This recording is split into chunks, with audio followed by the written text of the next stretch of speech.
right, everybody. Welcome back to another episode of the Seven Figures or Bust podcast, the number one podcast in the world for growing your insurance business. This is episode 79. I'm your host, Christian Brindle.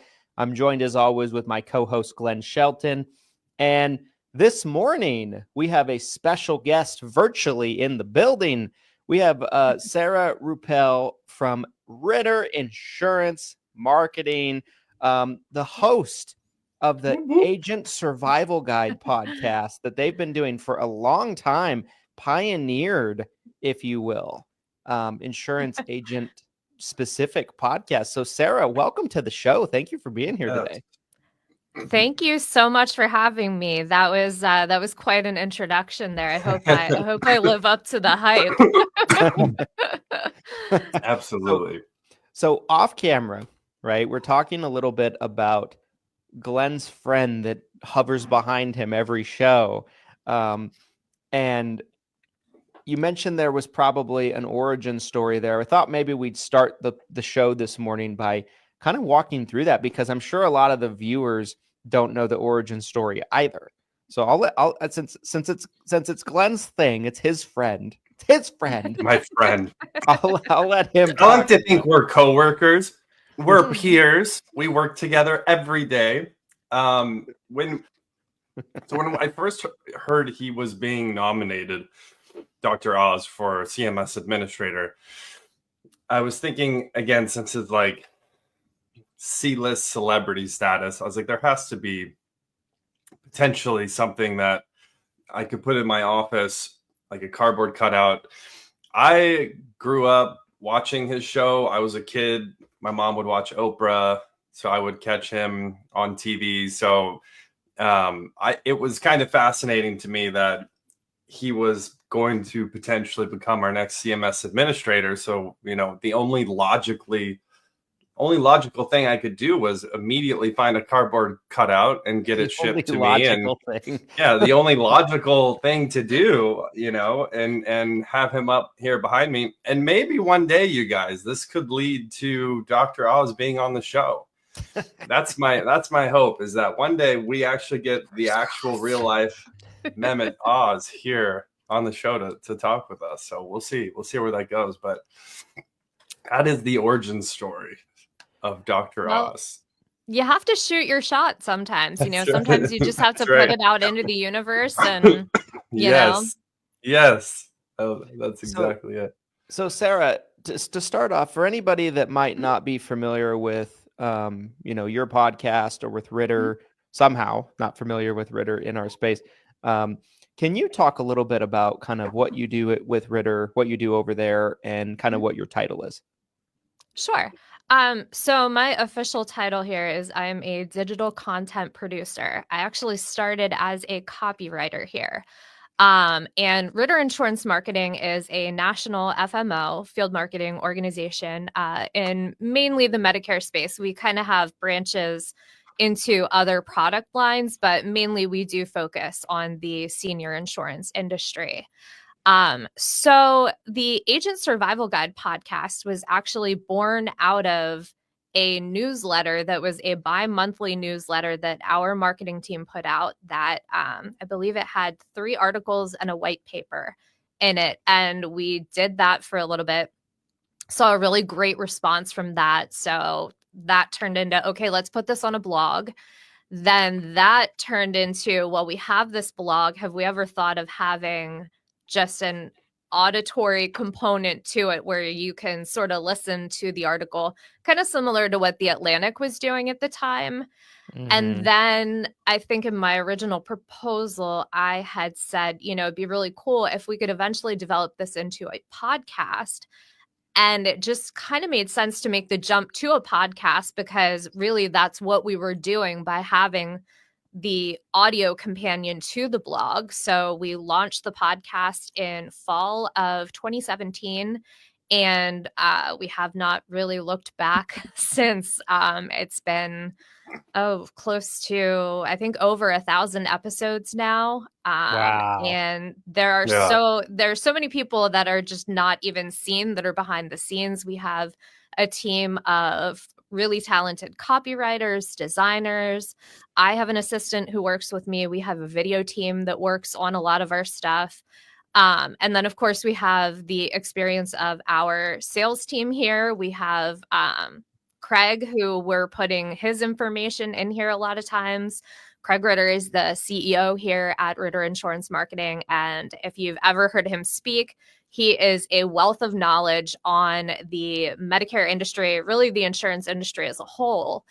And I think one of the things that I've always enjoyed about listening to him is that he has a way of making all of the jargon and all of the more complicated topics and concepts make sense to anybody who could possibly be listening. So that's kind of the approach I think that we take in what we're trying to do is how can we explain this and get the information across in a way that is useful and helpful, and not just kind of filling the arena with noise. So yeah. I know, I remember when I started my first podcast, the Everything Medicare Podcast, a lot of the agents probably do remember, there was very few insurance, not even insurance agent podcasts, but like Medicare industry podcasts. Like there was very, very few. And I remember, your guys' show was one that I, would kind of keep up with pretty regularly in terms of just like, just kind of seeing how you guys would do it when we were trying to figure it out in the early days. And, so you guys have done such a great job, and, 1,000 episodes is bonkers. Yeah, that is a huge accomplishment. For all the content that I've done over the years, right? Like I've done 3 different podcasts now. We did the Taco Tuesday show that Glenn and I did originally. We did Everything Medicare Podcast. This show, of course, which is newer. None of them have gotten to 1,000 episodes. Collectively, they haven't gotten to 1,000. Collectively, they haven't. Yeah, probably not. Yeah, you're right. Probably. Yeah. I had to think about that for a second, but you're right. Yeah. You're right. That's crazy. So that's a huge accomplishment. Today we're going to be talking about CMS, and Sarah's got some really good insight information for us. We've been talking a lot about CMS on the show lately. A lot to talk about, a lot of fodder. Oh my goodness. Yeah. And, what is CMS doing? That reaction is, we need to clip that and just be able to play that anytime CMS gets mentioned. Just like, But before we jump in though, because I feel like once we start talking, I feel like we're just gonna go, and I think Glenn's gonna have a lot of questions. Glenn is very interested in CMS. I love CMS. I love talking about CMS. Lots to say, lots to talk about. And I know I'm going to have plenty of questions as we go. Before we jump into that, though, Glenn, can you quickly talk about this episode's sponsor, so we don't have interruptions? Yes, guys. Today's episode of the 7 Figures or Bust podcast is brought to you by 7figure.com. That's SEVENFIGURE.com. It is a hub of all of the different businesses and platforms that Christian and I are currently owned and operating, including Lead Heroes, Hire Heroes, the 7-Figure Summit, which is coming, again, less than 90 days, which we talked about yesterday. 7-Figure CRM, 7-Figure University. You can see all of that right there at 7figure.com. So you can always know what's going on, stay up to date on the latest, including this podcast. We make sure that the podcast you're watching right now gets updated every single day at 7figure.com. Love it. All right, Sarah. So how do we eat an elephant? Because there's a lot to talk about here, right? maybe we start. yeah. That's the best answer. Yeah, no. Maybe we start with this FEMA thing that just dropped last week, right? What was your reaction, I guess, when you saw that that news drop? So first of all, I was actually off on Friday. My daughter had a huge musical and kind of show weekend that we were really at her Congratulations. school for most of the past couple of days. So that was the first thing I thought, that was like really on a Friday. I I know, that should was be my used same to thought. that by Yeah. now, because Yeah. I feel like that's what we've been getting when we had a lot of the flurry of activity prior to the Trump administration coming in. We had a lot of that same kind of last minute type of stuff. So I thought initially that it was very interesting that they had come out and said, okay, we are getting rid of this disaster SEP. I think, we kind of understood why they were doing it. We get it that, you don't want these bad actors taking advantage of the SEPs and basically using it for fraudulent enrollments or using it to switch people around when they really shouldn't be utilizing it.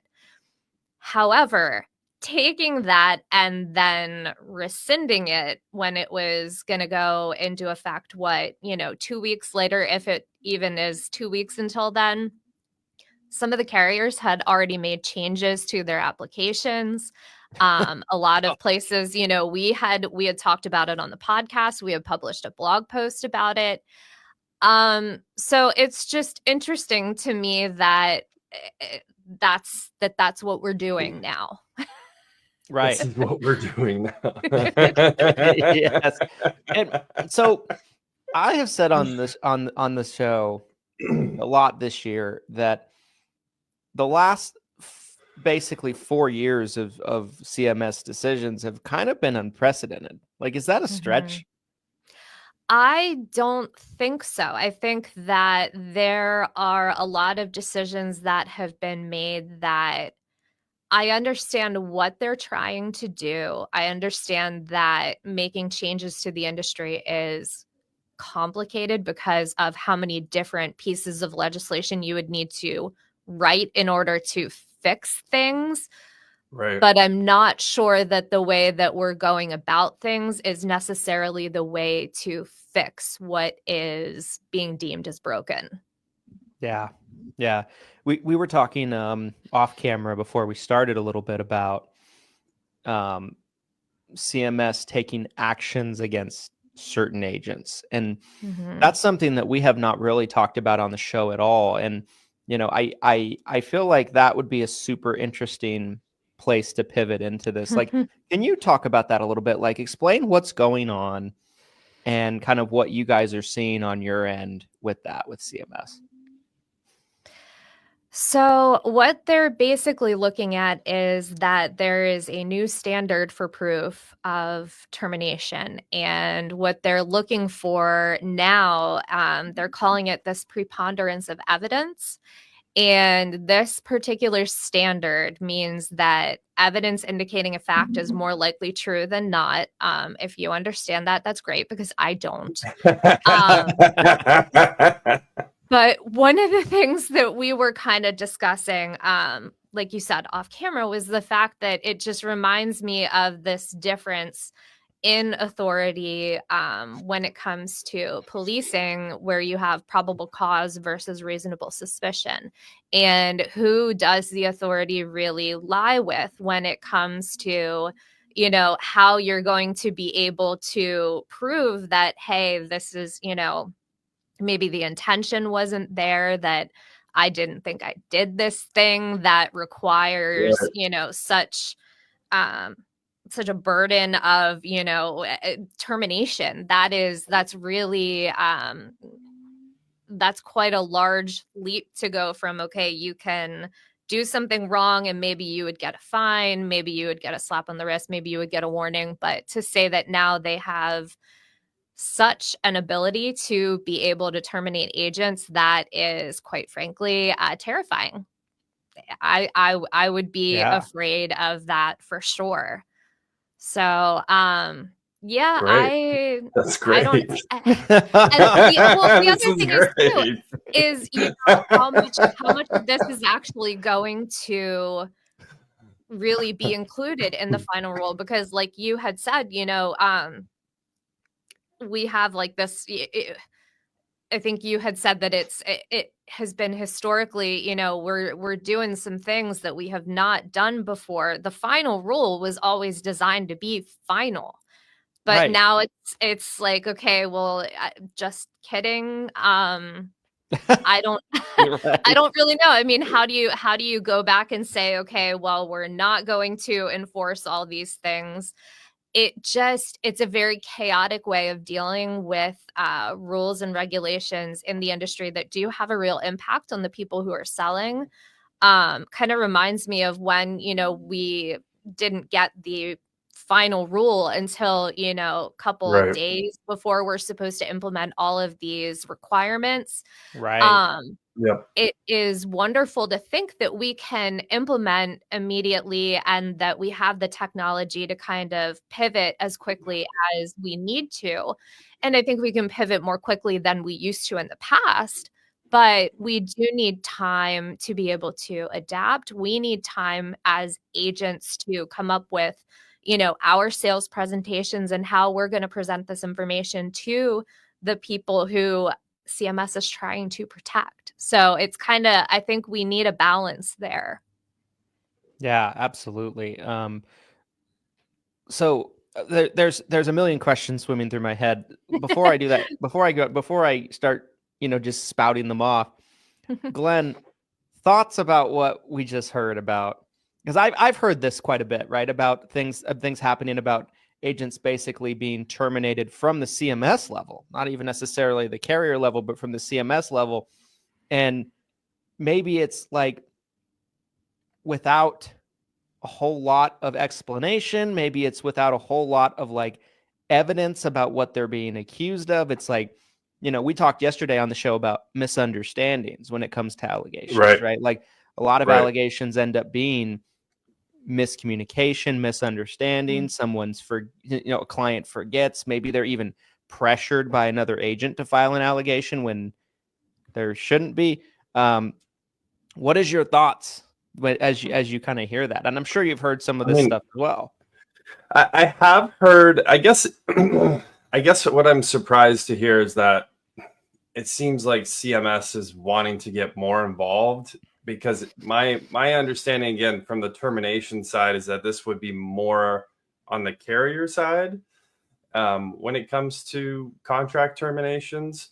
I guess this does kind of bring me back to the whole ACA situation that we all kind of saw unfold and the terminations that came from that. So maybe that's kind of leading to them wanting to get more involved in the ability to terminate.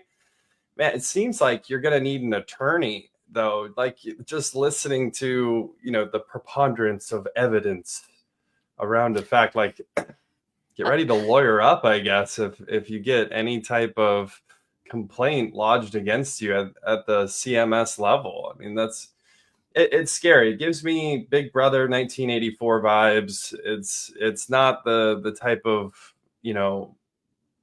not the type of legal structure that I want to hear CMS coming forward with. I think it feels overreaching. Maybe it's coming from a good place. Maybe it is something that they genuinely feel like will help, but it does feel overreaching. That's the first thing I'm thinking when I'm hearing this. Right. I would agree with that it does have that little bit of a Big Brother vibe. And I would hope that, given the positioning in the Trump administration and how they feel about government involvement, that yes, that is going to be something that maybe we would see pulled back in the actual final rule when it comes out. Hopefully, because to be quite honest, I don't know how much, if they're looking at to bring in kind of the Department of Government Efficiency, if they're really looking to make the government more efficient, to me, this does not seem like this would meet those efficiency standards.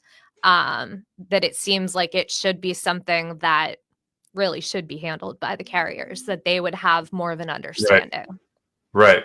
Yeah. I mean, that's essentially, they're supposed to be the enforcers of the rules, right? I mean, CMS historically has done a very poor job of enforcing any type of rules. So the idea that they could all of a sudden jump in and be like, interpool for Medicare, is almost how I see it. It just seems kind of wild. But the other thing I was just thinking of too is the ruling on the stay for final rule.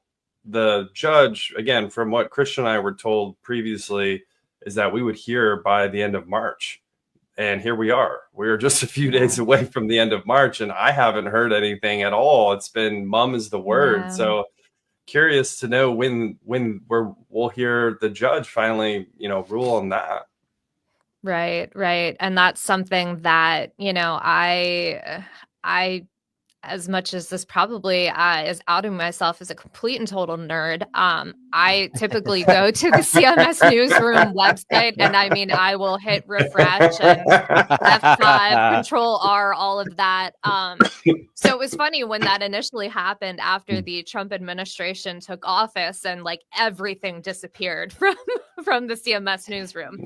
Didn't completely disappear. They just took it off of the front page there. But yeah, I have been looking for any kind of update, any kind of word, anything, and there has been nothing. So it's interesting.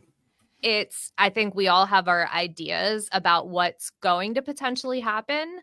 And we all have, what we're hoping for, but it's hard to say because we haven't heard anything. I'm hopeful that once we get Dr. Oz actually in there, we'll start seeing some things come out of CMS a little bit more so on the regulatory front to give us some idea of what we're going to be dealing with this year. I'm sure that everybody is kind of looking forward to hearing something at this point. Yeah. Yes.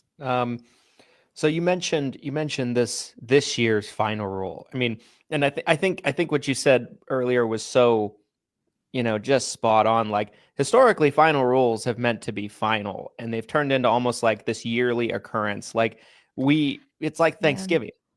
You have it every year. It's that kind of thing.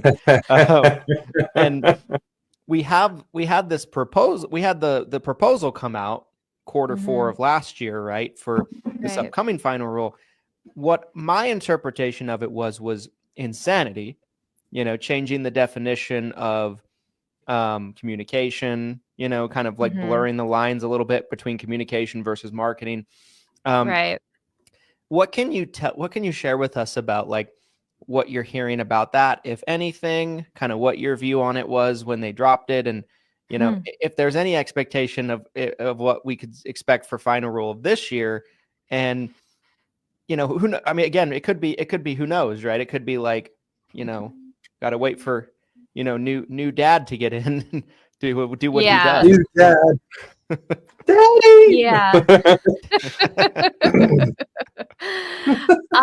So on the Medicare Advantage and Part D side, I would hope, quite honestly, that the clarifications on marketing and a lot of these rules on marketing communications and all of that would be rescinded, because now this is in the proposed rule for MA and Part D. I would hope that in the final rule that some of those would go away, because obviously as a marketer, there are certain things that are just easier when the rules are a little bit more lenient. I think we have had a lot of rules come along that have been, I can understand where they're coming from.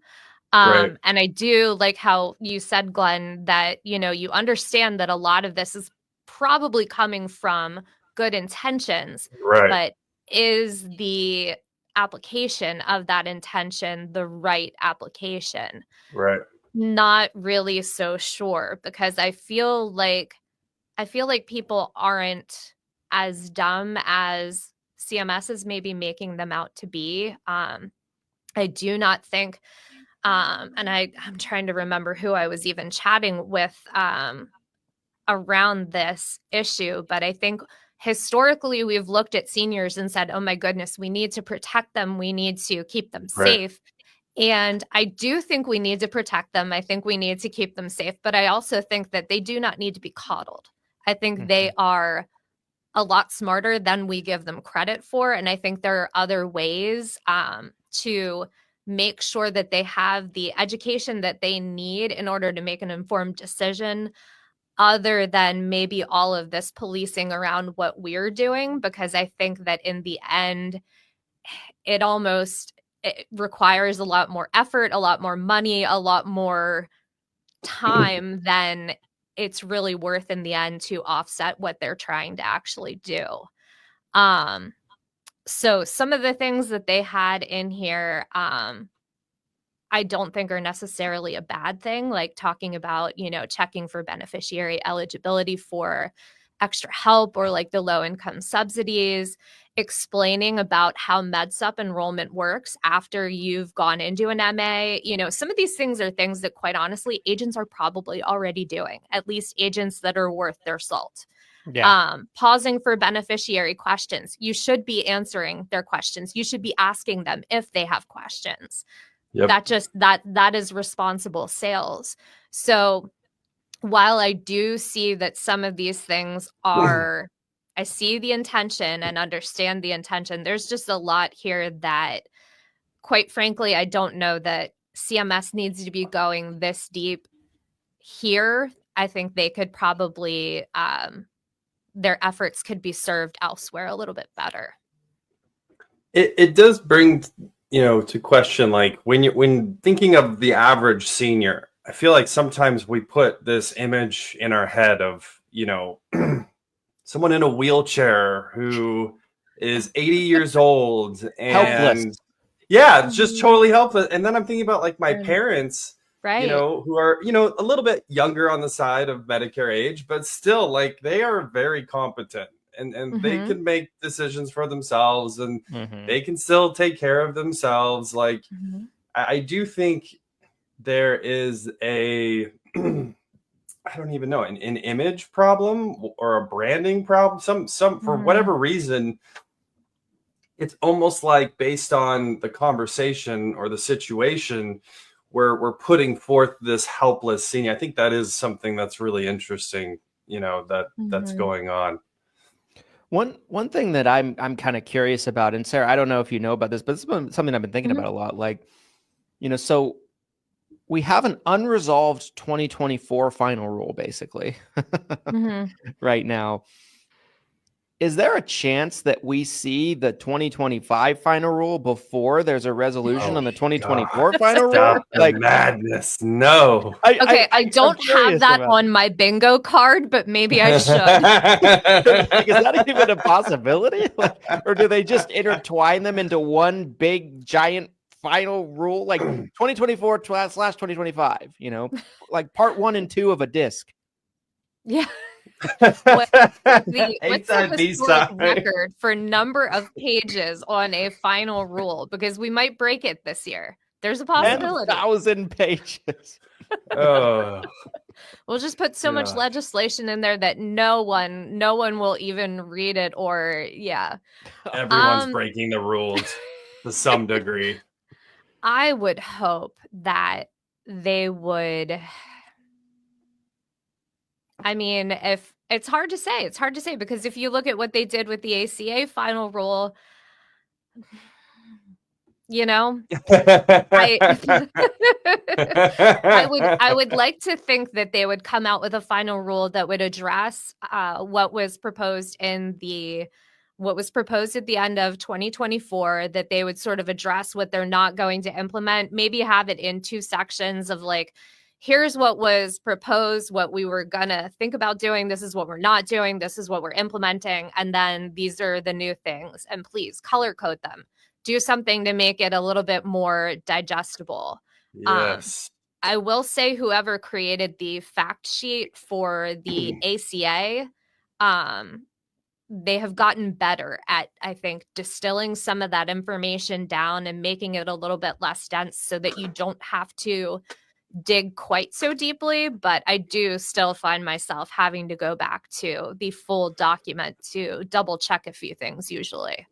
Well, here's the other thing that we talked a lot about before with final rule is the contradictions within the final rule itself, where you can pull something from one section and it sounds pretty clear. Then you pull, similar language from a different section, and it seems like it's saying something completely. Yeah, it's saying something that's leaning the opposite direction. This was the big conversation with last year was talking about overrides. Can an override now be paid to a downline or to an agent, or can it not? And that kept going back and forth based on where you were reading in the final rule.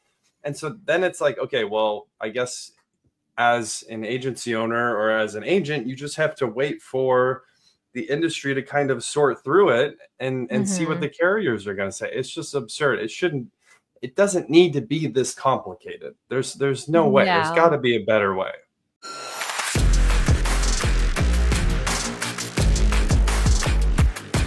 This episode of the 7 Figures or Bust podcast is brought to you by the 7 Figure University. 7figureuniversity.com is a culmination of Christian Brindle's and mine's educational videos that we have developed over the past 2 decades of combined experience in the senior insurance space. There's more than 250 videos, hundreds of hours of content that can help you become a top producer or a top producing agency in the senior insurance space.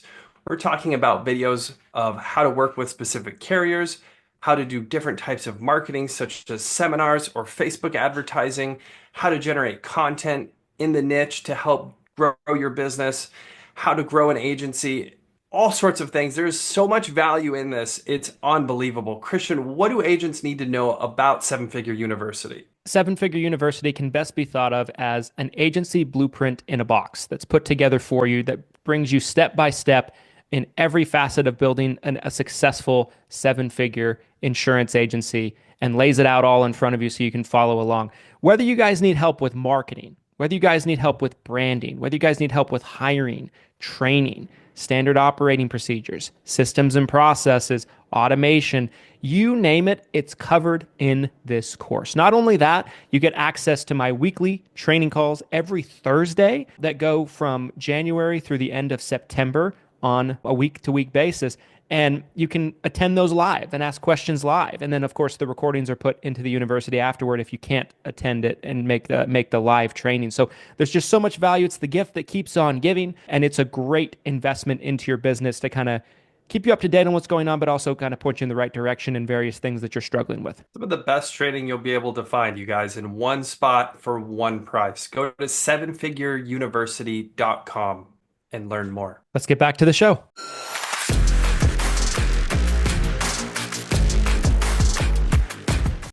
Yeah, I would agree. And I think that having such a large volume of regulations all in one thing, I know that even from passing legislation standpoint, they love to do that. Yeah. But the thing is, and I don't want to get political here at all or to like conspiracy theory, but a lot of times they do those larger bills so they can hide things in there. Yes. It would be a lot more simple if they would just, I would rather have 15 smaller pieces of legislation that clearly line out, here's what we're looking at, here's what we're doing. This is everything to do with, say the marketing in one PDF. That would be great. Unfortunately, that does not seem to be how they operate. And like you said, Christian, they're having this habit of, that we're getting a final rule every year, that this is an annual thing that we're doing. And is that really the way that any of this was intended to be done? It's crazy. It's so crazy. Like, I just thinking about it, like, because I remember, I came into the business in 2014, and I can't remember the first time I heard the term final rule, but it was many years into my career, I feel like. And now I feel like, I think about it from the standpoint of a new agent coming in. It's like, is this normal? Yeah. Like I'm getting I'm like, let's say someone starts in 2022. Oh, I have to record my phone calls now. Okay. 2023. Oh, I have to do a 48-hour scope of appointment now, amongst many other things, right? Oversimplification of the rules. But 2024, no one knows what the rule is. Like, like, and then 2025, looming rule. You mentioned, Sarah, the ACA proposal that came Yes. out pretty recently. We haven't talked a ton about that on the show. We talked about it a little bit. Okay. Can you break down a little bit on some of the bullet points of kind of what that proposal is suggesting on the ACA side? Yeah, so that was the other interesting one because, we had a final rule and then they came out with their own basically version of the marketplace integrity and affordability proposed rule. And that took some of those things that were included in that in the proposed rule, or in the final rule, I'm sorry. And see, it's even confusing for me. I can't keep it straight. So there are a couple things in here that I think, as far as like subsidies go, I don't think that the subsidies were that much of a surprise that there was legislation that was going to change that, because I think we all pretty much knew with the new administration coming in, with what they had mentioned during the election cycle, that, the subsidies are probably going to go away. Probably. So right now, those are set to expire at the end of 2025.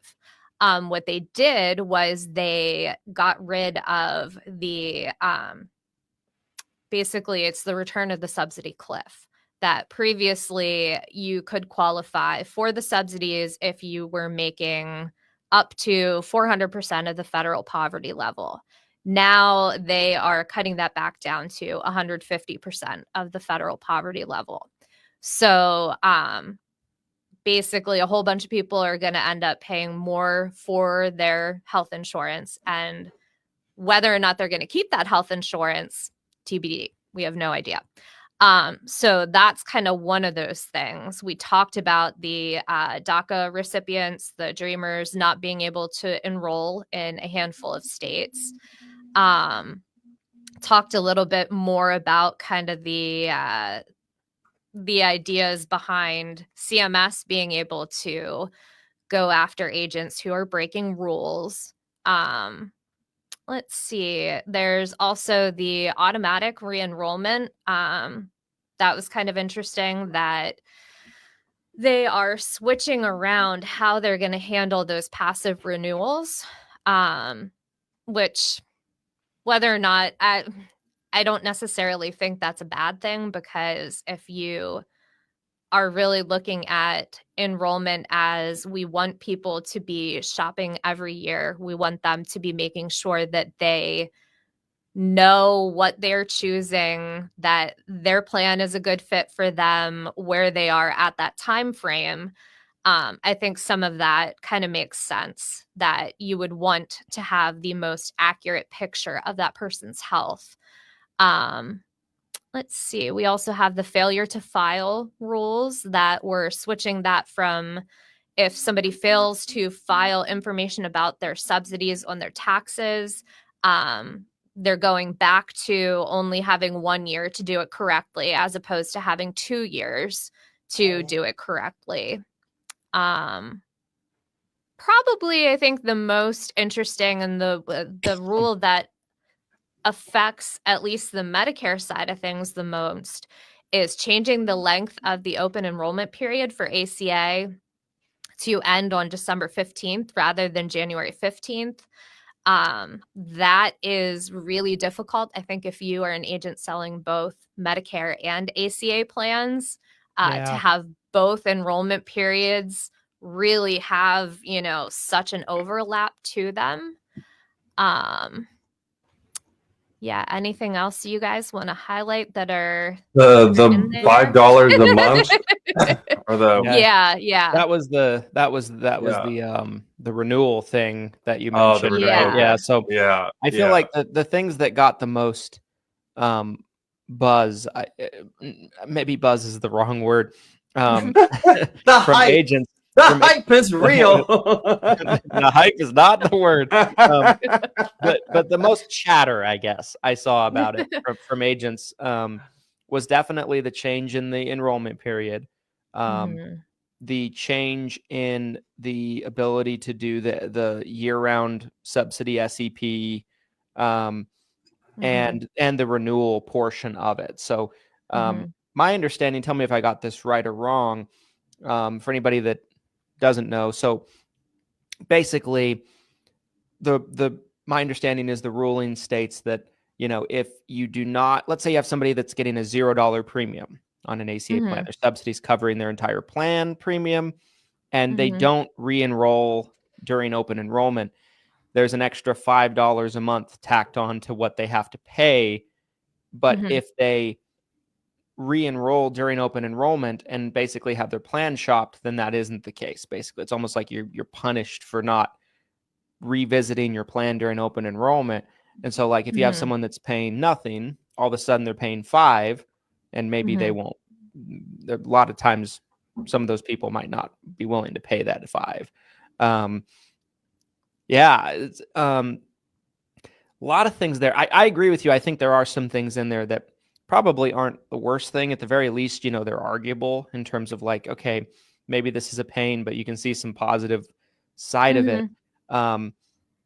I think the change in the enrollment period is rough for sure, because, if you're doing both, like you said, it's such a race to get everything done by the deadlines. And then basically they're within a week of each other at that point.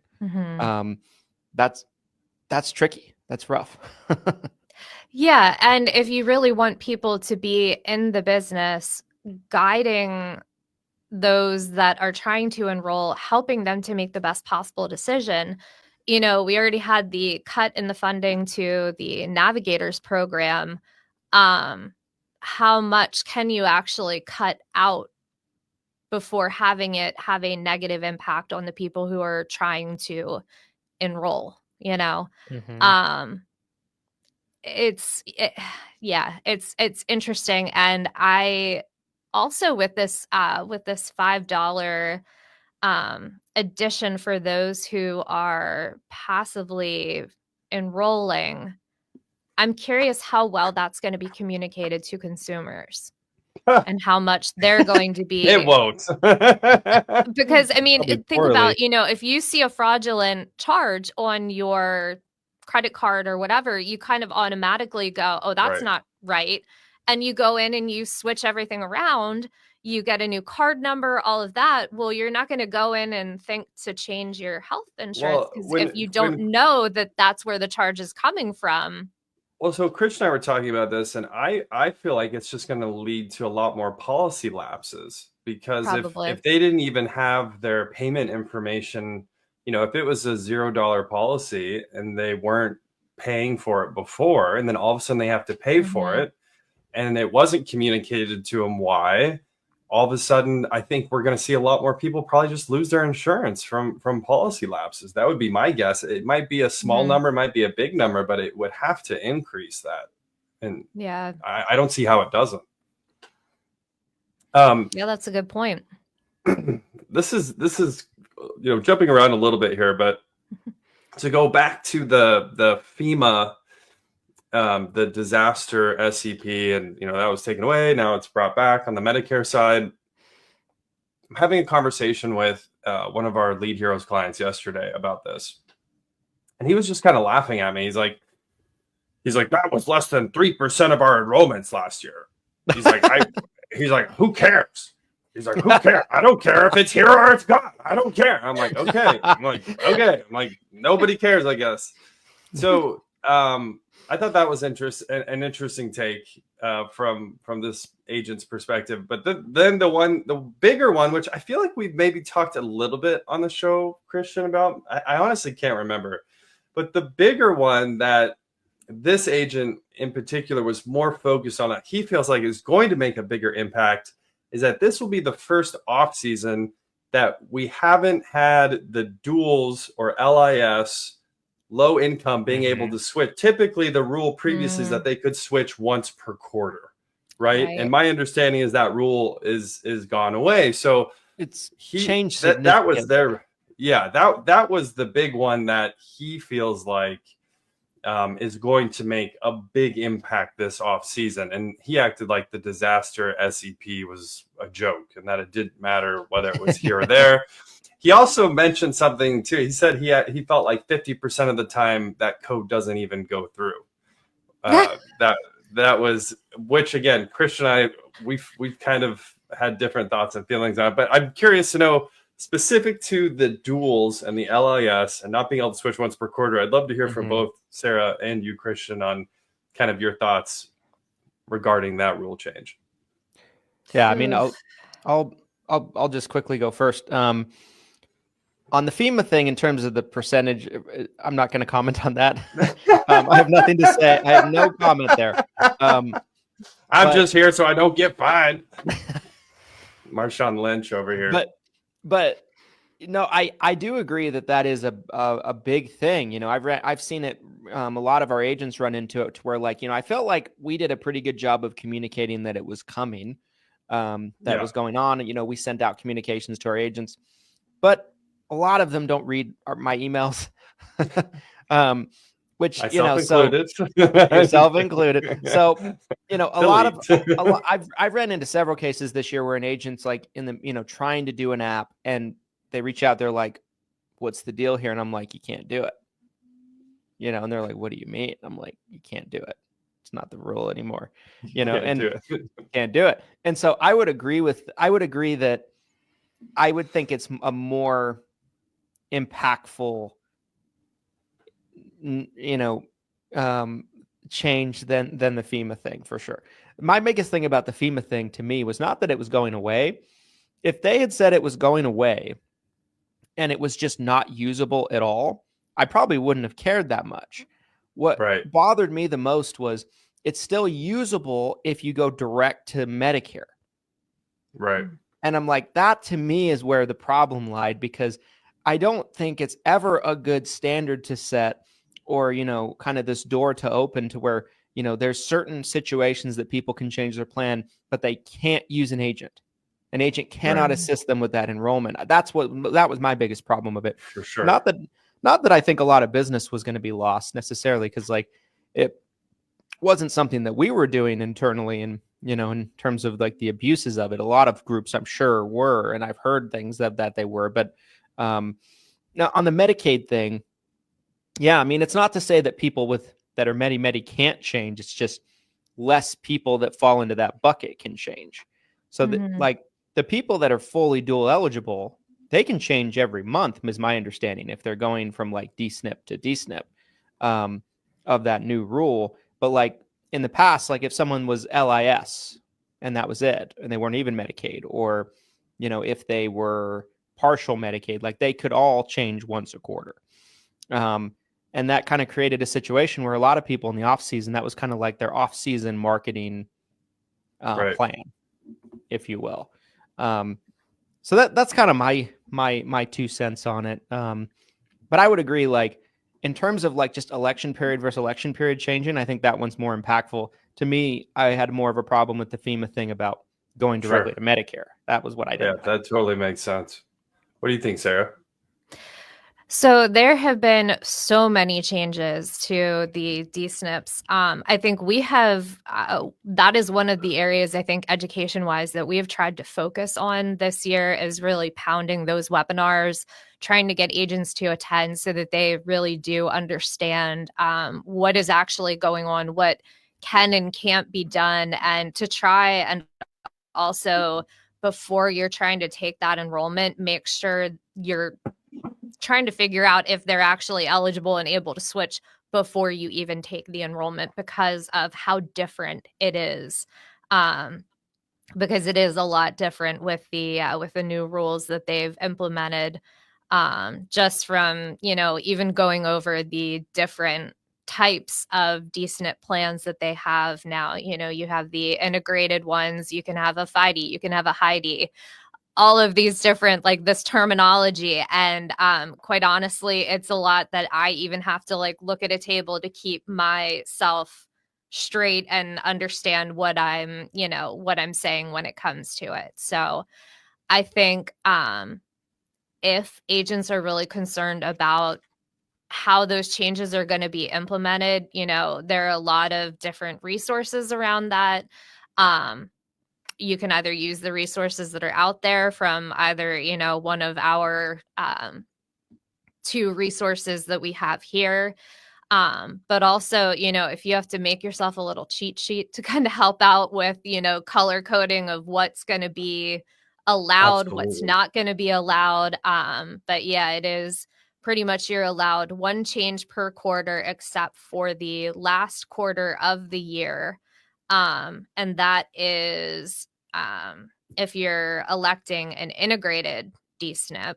But if you're electing a non-integrated DSNP or another MA plan, then you really can't utilize some of those switches like you had previously been able to. So that's one area that I would suggest, read up, make sure that you know what's going on with that. And hopefully there are not going to be changes coming to that, because I think if they would make changes to what's going on with DSNPs, that would be a lot for people to say, okay, just kidding, we're going to go back to the way things were. That's not, if you want to look at actually how to do managing the care of your beneficiaries, that is not the way to do it. So the rule's not going away. They're just reducing the number of beneficiaries that will qualify for this quarter-to-quarter change. Mm-hmm. That's Right. Percentage-wise, what would you guys get? How big of a reduction do you think that rule change? Are we talking, 50%? Do you think it's more than that, less than that? I don't know about You had that. to ballpark no it. Idea. I would just be speculating, which I've been accused of That's doing. what we this do. show. That's what we do. I have Speculate no for idea. me. If I had to guess, maybe a quarter, maybe less. I really don't know. I don't even know. I could be totally off in any direction. Has I don't KFF know. done a study on that? Maybe. I don't know. If they haven't, KFF, you need to. We need percentages. CSG actuarial, please pump that out. There you go. As well. Because I'm trying to interpret a lot of these changes through the lens of the reactions I'm getting from agents we work with. And so when I see a strong reaction, I'm under the assumption that this is a massive change, that nobody can do this anymore. So if it's a smaller change than that, it seems like maybe there's a bit of an overreaction from some of these agents. I think my perception from agents on the online communities has been a stronger reaction to the FEMA thing than the DSNP thing. I think the reason for that, though, is not based on impact. I think it's that the FEMA thing was clear and easier to understand. It was very black and white. This is what it is. And like Sarah said, the DSNP thing is more complicated, has a lot of layers. Most agents probably don't understand it. And so they probably don't even realize what the change really is, So that's probably the majority of it to me. I mean, I remember when I first started, the DSNP, the LIS, the dual, and all of those, right? I mean, someone could change every month, basically, with those when I first started. So like it was insane. It was out of control at those times. And so, the once a quarter thing might have seemed excessive, but it was way less excessive really than what it was previously. Yeah. Maybe the reason that people are so up in arms about the decision behind the FEMA thing is the fact that it was finalized and then it wasn't. And it's almost people are concerned that that's what's going to happen, that we're going to see the same thing happen at a much larger scale. And like you said, Christian, with it being something that was so easy to understand, well, what if this happens with something that's not easy to understand? That's also, that's a really scary thing, because, there's a lot to figure out and parse before you are able to set up all your materials for the enrollment period. So it could be, that it's based on a little bit of, projection there with what might happen. Sure. Yeah. I can see that. We're getting close to top of the hour. Want to make sure we have time for final thoughts. Sarah, one thing we always do on the show when we get to the end is, we move into kind of like final thoughts of kind of like what we talked about, the topics of the episode today. I wanted to say thank you so much for coming on today. This was awesome. This was a great episode. Super absolutely. insightful. Thank you for we'd love having to have me. you back. Yeah. Great information. And,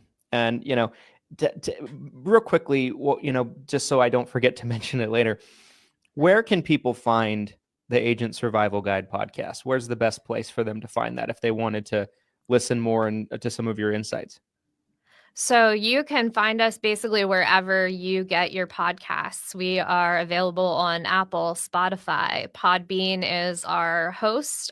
So we do have a little bit of extra love for Podbean. But I know a lot of our listeners listen on Apple. I personally like Spotify.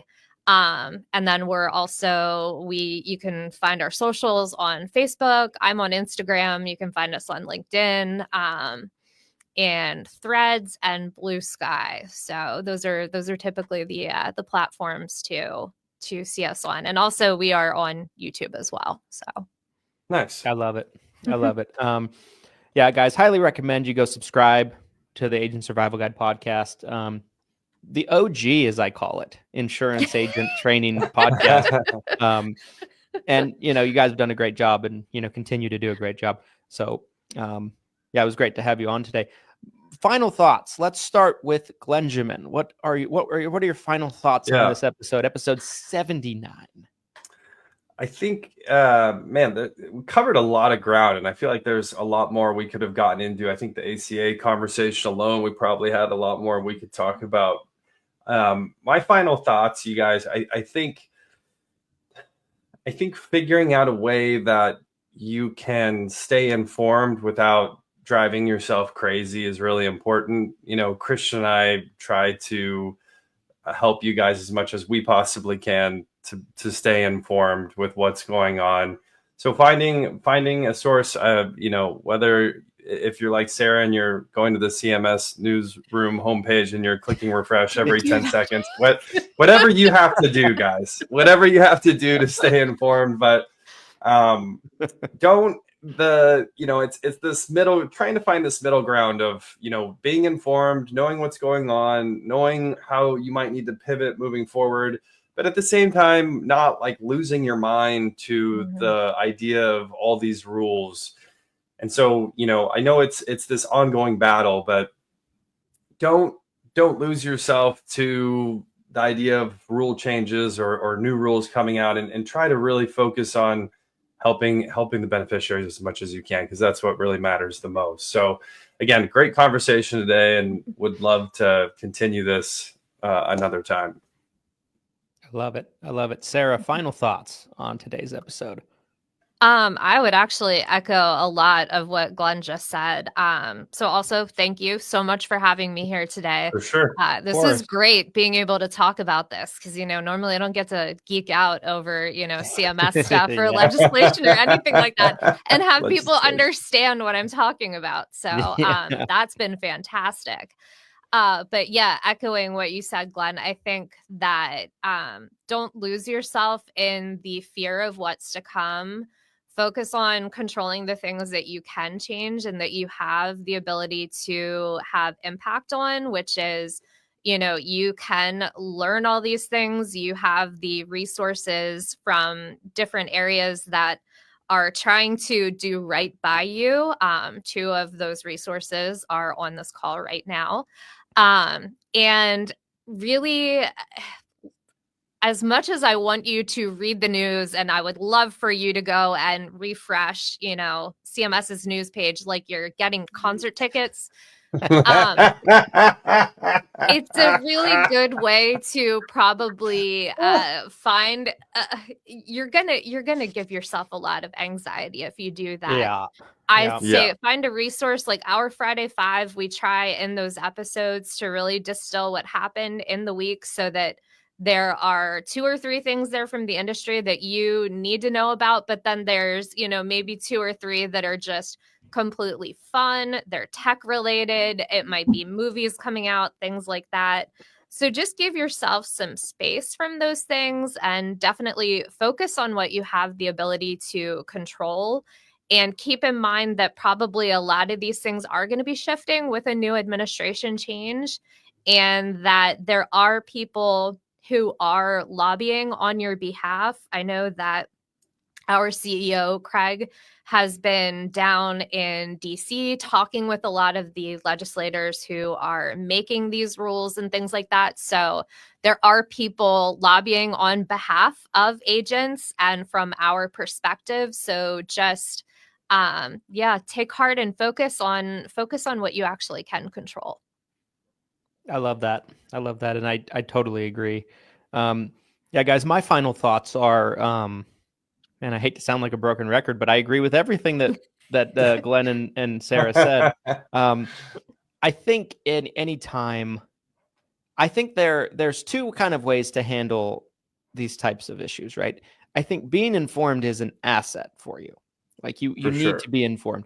Yes. I don't feel like you have to read every word of a 1,300-page final rule to be informed.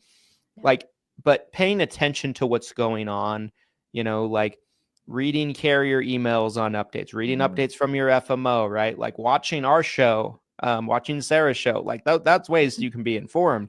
Yes. And there's two types of people, I feel like, with these types of things. They either, there's two ways, I guess, to be informed. They either do it that way, where like they're paying attention, but they're not obsessing over it. That's the right way.